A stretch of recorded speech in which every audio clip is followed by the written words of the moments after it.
Aloha there. Oh my gosh, you're halfway through your 30-day serious cleanse challenge.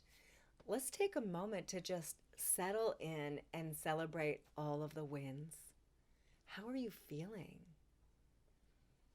Now, if you're really honest with yourself, how have you been participating? Go ahead and rate yourself on a scale of 1 to 10 of your level of participation. I also think today's a really good day to re-presence yourself to your intentions. Where are you with what you wanted out of this course? You may want to revise your intentions too.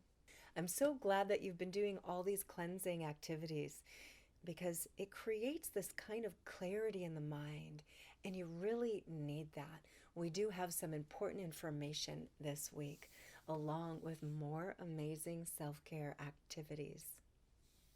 Now, we kick this week off with Mercury, the silent killer. Wow, this lesson, we really dive deep. I mean, like deep into the ocean, into the different types of Mercury.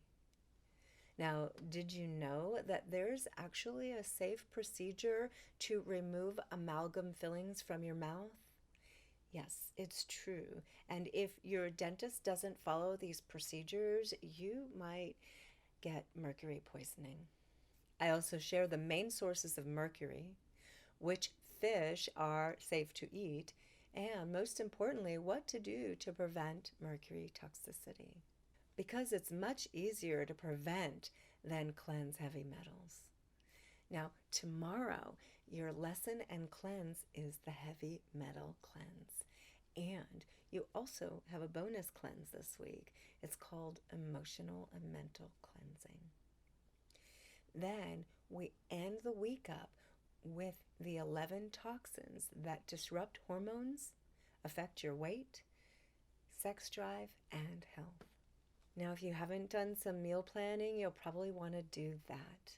And I have some questions for you. Now, I can't help but wonder, and be honest with yourself, how full out have you been participating on a scale from 1 to 10? And how did you like that Abhyanga massage with the lymphatic cleansing moves? And did you notice, or have you been noticing any signs and symptoms of toxins from the lesson? Okay, so enjoy today's lesson and cleanse, and I'll see you tomorrow. Aloha.